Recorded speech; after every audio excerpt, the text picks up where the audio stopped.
Happy New Year and welcome to the first edition of Fides Family and Society here on Fides Television. The intention of the show is to expose you to the experiences and issues that affect our family and the society, as well as to discuss the measures on how to improve our families and make the society a better place. On this platform, I am your host, Dennis Joy. I have an amazing guest with me here, which you will be seeing from time to time. She is a public speaker, a counselor, a minister of the word, and a musician. Join me as I welcome Miss Funke Ibrahim. You're welcome, ma'am. Thank you.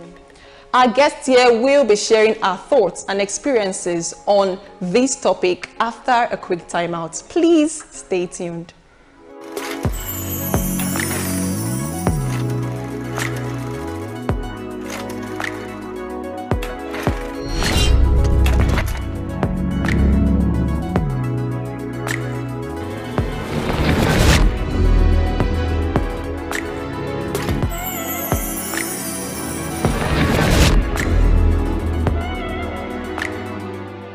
Our guest, Miss Funke, is still present with us on the show. Thanks for staying with us, Miss Funke. You're welcome. Miss Funke, looking at the topic, every child deserves to have a safe parent. Can you help us understand what it means to be a safe parent? Thank you very much for the opportunity to speak on that topic. Every child needs a safe parent. Safe parenting means giving a child the best of it all, even when it is not convenient, even when you have to go out of your way, by protecting them, giving them that self-confidence to stand and to believe in their faith and to believe in their dreams that they can achieve and become the best of their inner self, and not underrating, not overlooking or comparing, giving them that timidity, giving them that low self-esteem because of the kind of words majority of parents use for their child. It can just kill their dreams and they will give up like, can anything good come out of me? All right, can you share your experience on the parenting style you encountered growing up and how it has affected you thus far? I have a good parenting, but not on a safer side, because my parents were religious people. So they limited me on my career. And it's not their choice because of their low source of income. They could not afford what I want to study in school.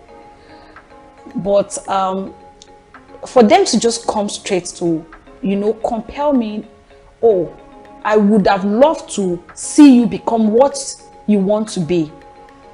But because I'm not financially buoyant to take up that course with you, and I would not like you to start and not end it well, they have to tell me that I should go for any other course if they don't have money to sponsor me. If everybody wants to even become this, and you too, you think you can also join them, And on the other hand, I could remember when I love to sing. I've always loved to sing from my childhood. I grew up to see myself that I love it. I have passion for it. But my dad specifically will not give me that platform to do that, because he's a clergy man, so he won't give me that platform to showcase my talents, because he always had this belief, okay, I'm a clergy man, I cannot be leading the congregation, my wife will be leading the women, and my child will also be leading the congregation. It will not be as if the family. So because of that, he had to kill that in me. But me on my own, when I grew up and I gained admission into school, in my fellowship, I make sure I'm in choir, I sing. Even if it is backup, I will do it. And later on, I joined a main church and I was singing from backup. I became so free to mount the podium and minister to people. From there, I organized my own personal concerts. From there, I dropped my tracks. the songs that are out now.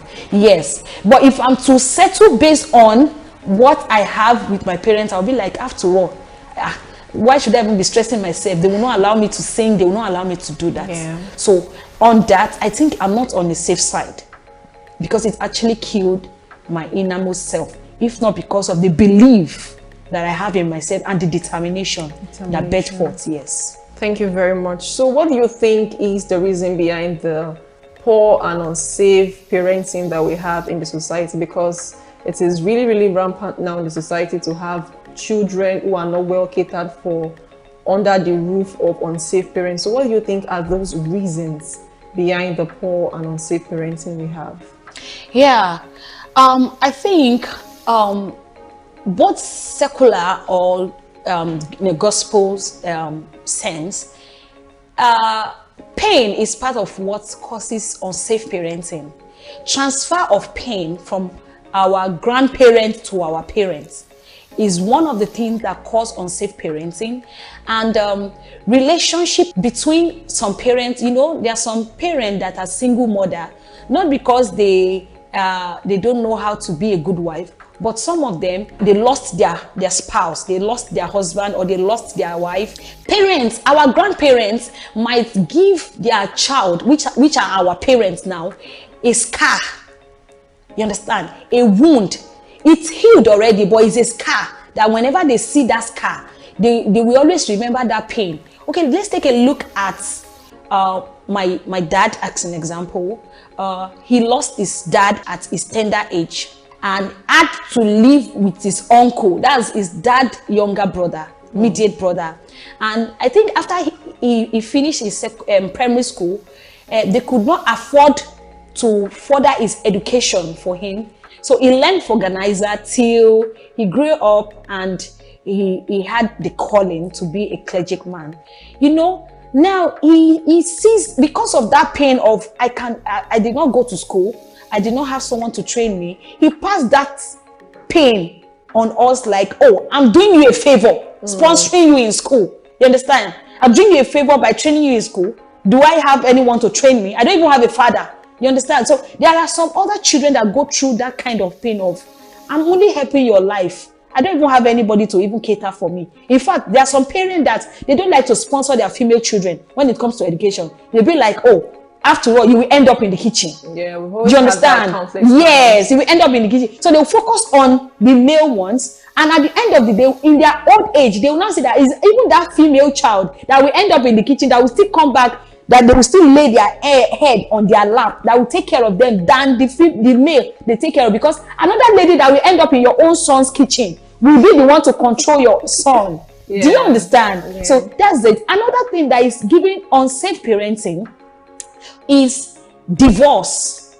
Two lovers, at the long run, the female get pregnant for the male, and you know, when they give birth to that kind of child, when you are seeing the child, if you don't love the person that impregnates you, you can never love anything, any offspring that comes from the person, because you'll be seeing that, you'll be like, those kind of children, they can just give birth to them and just give it to their parents to be taken care of, and they just find their own way. And okay, grandma did not have the power to, like, you know, it will just be like, okay, at least I'm seeing somebody to send, buy me this, fetch me water, do this. So they live life the way they want. You understand? So it's part of what is giving unsafe parenting, because the energy at which grandma, the child is staying with, use on his own child that give birth to his grandchild, he will not have that energy to do that on his grandchild, because that's why they will say a lot of grandmas used to spoil children, their grandchildren. Meanwhile, they don't spoil their own child like that during their time. Thank you very much, Ms. Funke. I'd like to digress a little. There have been these ongoing claims that children that are raised from a Christian home are more responsible than the children produced from a secular home or broken home. What is your take on that? I would say yes, but on 40%. Yeah. Okay. On 40, not even 50%, on 40%. Now, you being a Christian does not determine it does not really determine the kind of child you are going to raise. Your own personal training determines the kind of child you are going to raise. Do you get it? Now, a Christian home will be like, I'm a deaconess, I'm a pastor, my child cannot do this, my child cannot do that. Okay, see people that are studying theater art, and now we are watching them acting. There's a parent that they will like, no. As a pastor, I'm a deaconess, I'm an elder. You cannot do this thing. People doing it are prostitutes. You can, or even singing, secular music. Oh, you want to disgrace me? You want to do this? Yeah. You will now kill talent. Meanwhile, the secular parents, we give their children a free hand and guide them. Guiding is the parenting, not whether you are secular or you are a Christian. It doesn't matter whether you are secular or a Christian. The way you guide your children really matters. Your child wants to be a mass communicator, a journalist, a lawyer, a doctor. Now, there are still some people that they study medicine and surgery to become a medical doctor, and they grew up to be an organ harvester. You understand? Now, we will see that some of them are even from a Christian home. Your conscience, you as a parent, do your part and support your children in prayer. Let that conscience be there to call them in order. Oh, me as an example, there are things that I cannot do. I still come back to my consciousness to know the child of whom I am. You understand? I can't tarnish my parents' image just because they are not there. Oh, and if they are there, I will be so decent. I will do this. What I will do in their absence is what I will do in their presence. Yeah. You understand? It's what I will do in their presence. And that is how parents are supposed to train up their child, so that at least give them a legacy to follow, so that when they are on their own, they will not embarrass you, they will not disgrace you. You'll be proud whenever you hear about them from another person. Those people, they don't even know they are your child. You'll be happy, and in fact, you'll be proud to say, the person you're talking about is me. Now me born now.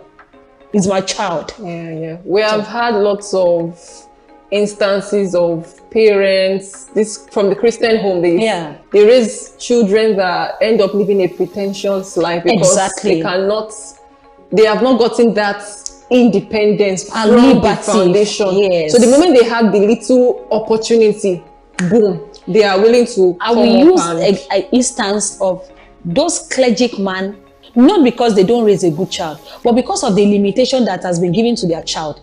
A lot of people will be like, oh, pastor's daughter are the ones that are more wayward. Yeah. They are not. They are not. It's just that the freedom that you have as a normal member's children, then because of that title, that title that their parents are taking that, oh, pastor so they want their child, when you see them, you should be calm, turn to Dundee, turn to this. And personally, that's not what they want. Exactly. That is why most especially those kind of children used to have more free hands when they get admission into institutes, because nobody is coming to say, you have to fast by fire by force, you have to be in church, you have to cover your head, you have to wear big clothes, you can't even dress smart. And I see that those parents are trying to please outsider and to displease themselves, which is very bad.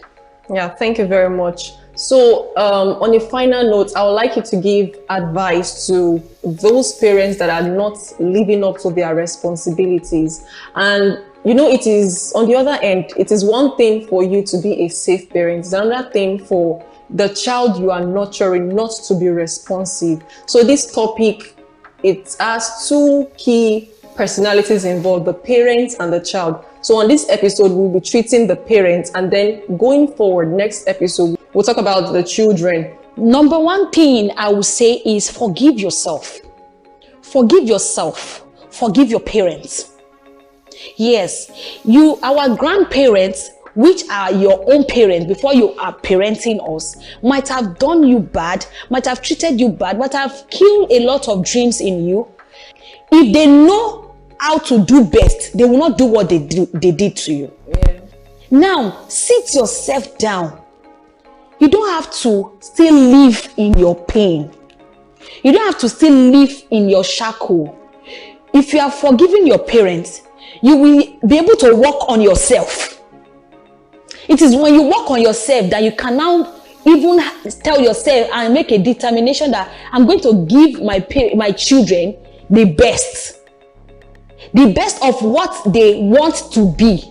You, as a parent, what you need is, that's why our parents, another name for parenting is guiding. They are to guide us. So one is, let our parents forgive their parents and work on themselves.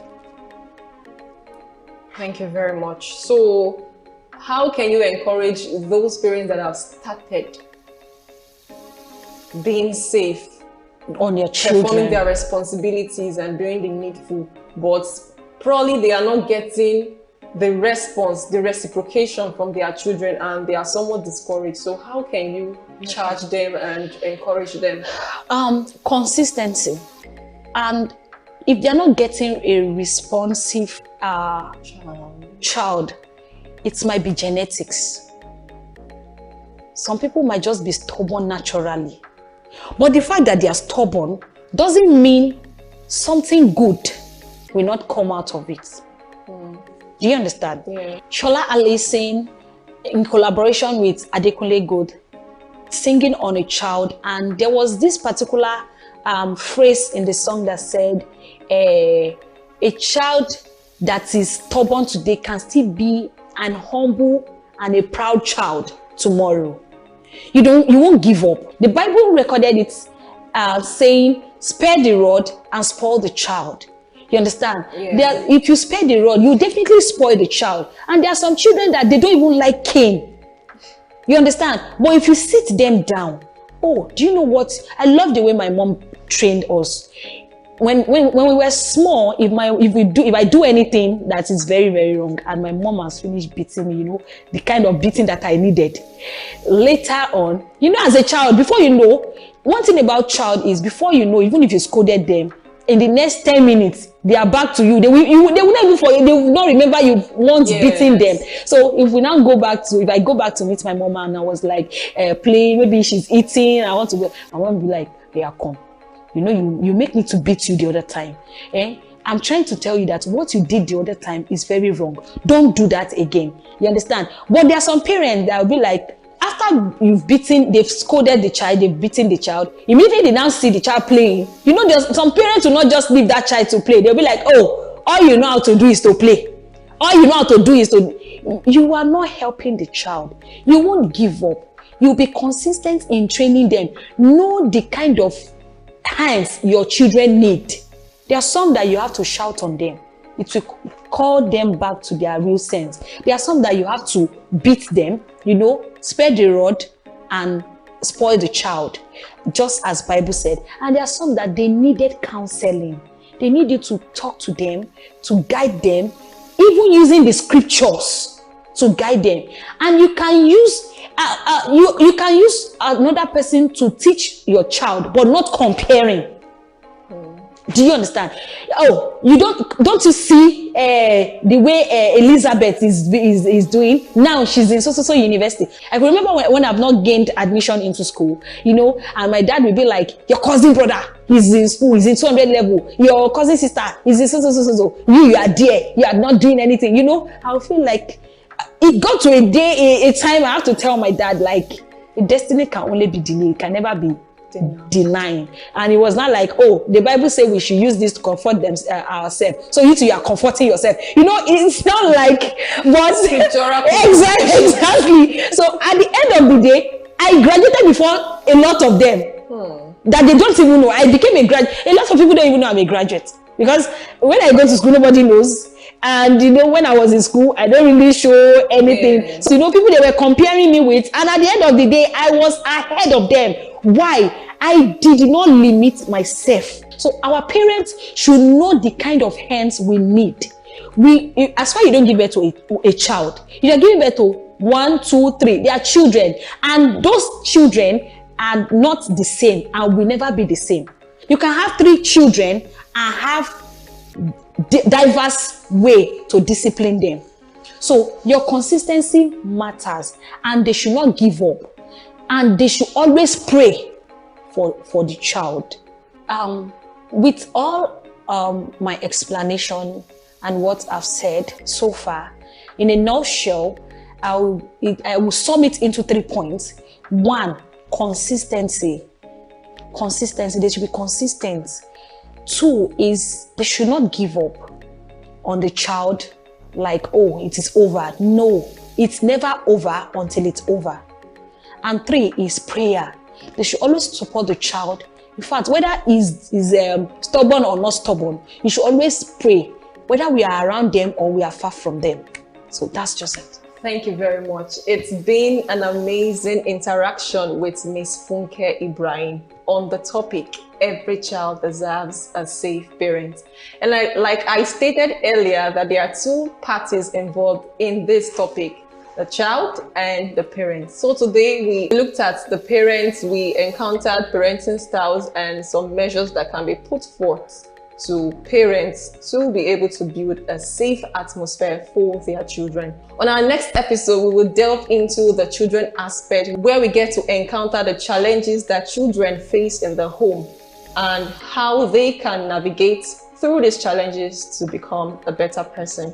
Now we come to the end of this episode of Every Child Deserves a Safe Parent. You can as well share your thoughts and your experiences on the comment section via our social media handles on Facebook at Fides Media and on YouTube at Fides Television, among other social media platforms. On this show, I remain your host, Dennis Joy, and my guest speaker, Miss Funke Ibrahim. See you next time.